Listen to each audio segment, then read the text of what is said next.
Glad to see you're finally awake. I can't believe they made you do that stupid ceremony. They listen when I talk, but they don't hear. You know what I mean?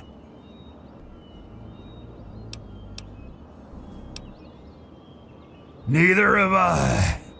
Well, I talked to Herbert, but he never really says anything back. Do you, Herbert? He kept growing around me. Maybe for calling him Herbert all the time. His name's really Bob. I think it's funny when I call him Herbert, though.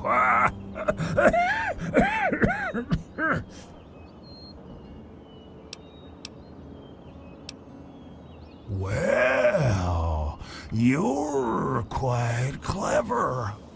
See, Bob used to ride around on top of my head. Sunk his roots right in there, you know? Well, eventually he got bigger than me, and then I pretty much ended up inside.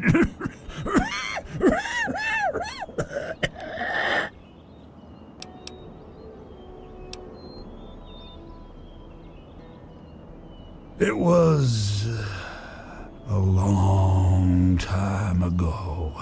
I tend to lose track. I was exploring some sort of a military base with some other people. I think it was called Mariposa. We were pretty deep inside and we found some weird vats of this nasty green goo. Right when we were about to leave, I think we were attacked. Yeah. Last thing I remember before blacking out was something knocking my friend into the stuff.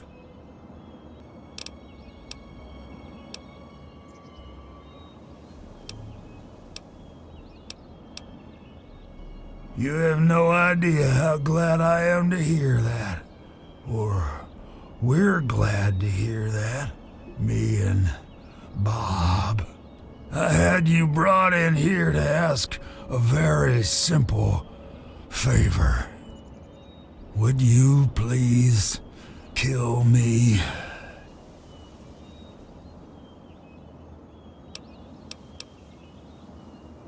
Oh, no. It wouldn't be murder. You'd be doing me a favor. You see, I've been stuck here for over 2 decades now, rooted right into the ground. The only friends I've got are Bob and those weirdos out there who think I'm a god.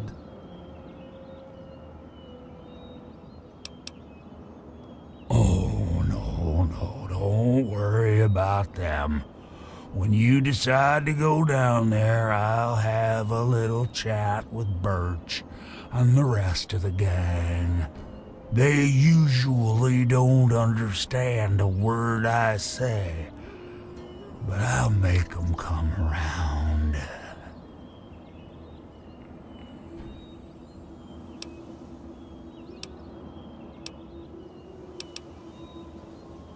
Now, how exactly am I supposed to do that?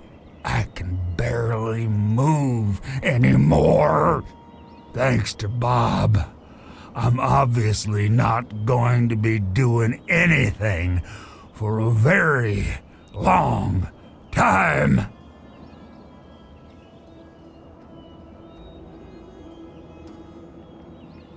How to put this?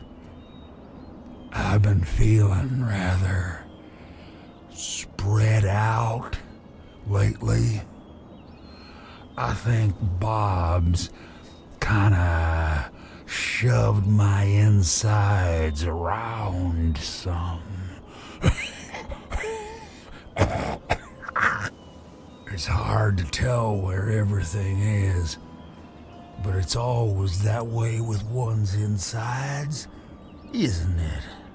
Anyway, I believe Bob's carried some of my organs into his root system. I want you to go underground and destroy my heart.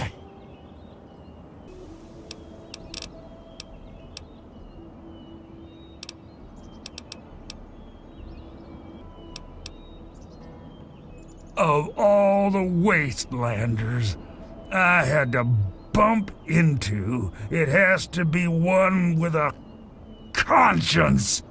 Let's keep it an open invitation then. I don't want to wait until the next person visits. It could be years. Just think about it, okay?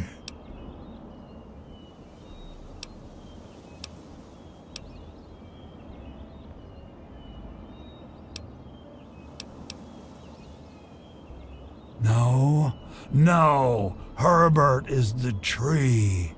Bob is his real name, but I call him Herbert, 'cause I think it's pretty funny. But I'm still in here too.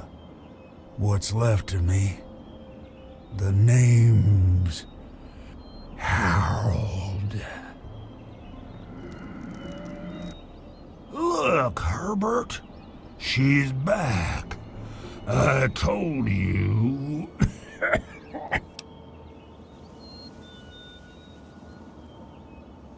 Oh, no. Fire would be too painful for me and poor old Bob. You keep that stuff away from us. The heart would be just fine, and I won't feel a thing. Yeah, I'll leave it to good old Bob to get me stuck above some caves. Now, my dang feet are cold.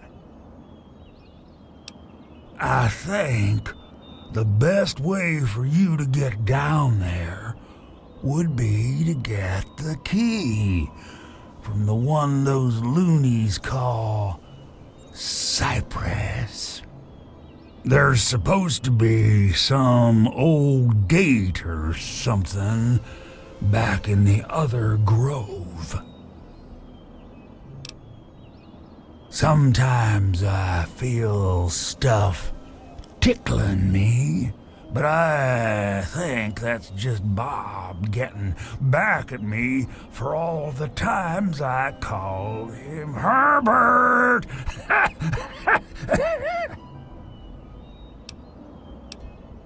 Okay.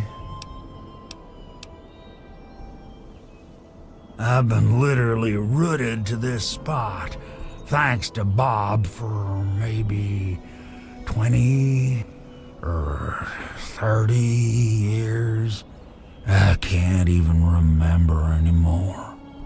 Can you imagine being stuck in one place for that long? Not being able to eat, or to read, or to sleep, or anything.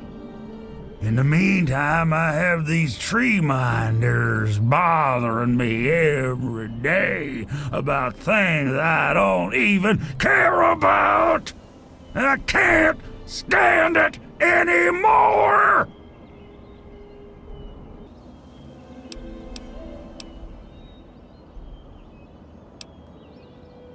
I knew you would. That's why I picked you when I saw you coming.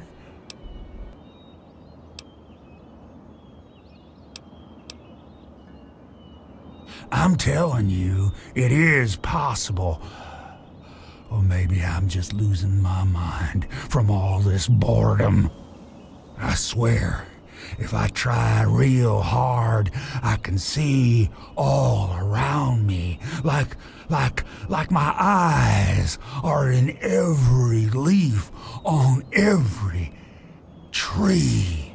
I think it's making Bob kinda jealous, 'cause he was the first tree in my life and all that.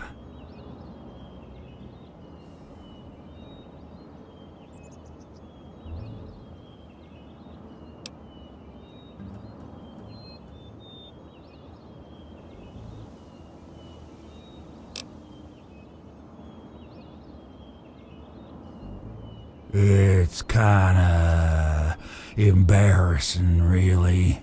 Once a year, Bob decides he's gonna go ahead and start growing these weird pods filled with tiny seeds. Well, all it takes is a good wind and the seeds just fly everywhere. I call them Herbert's seeds. He hates that. Don't worry, Herbert. She'll be back. I love that one. Gets me every time.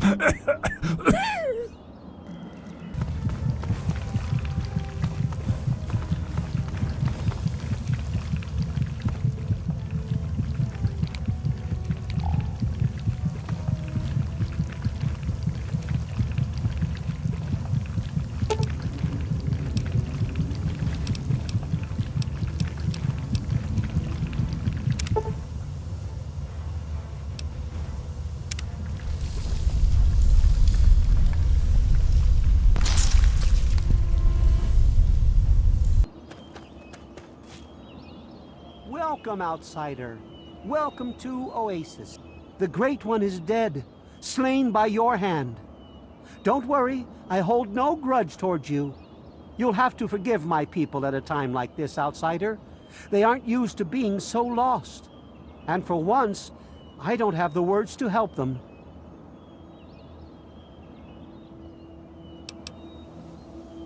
No, outsider. My anger lay not with you, but with myself. Before you reached his heart, he imparted his last words to me. He told me about his will to die, and how I mistook this for some mystical sign. How could I have been so blind? How could I have misled all these people? Perhaps if I would have spent more time getting to know him, things would have turned out different. Even though the Great One has left us, our memories of him will never die. With Bloomseer Poplar's help, I'm confident we can keep Oasis alive and carry on as tree minders. Go now, outsider. Go, but never forget the gifts the Great One bestowed upon us.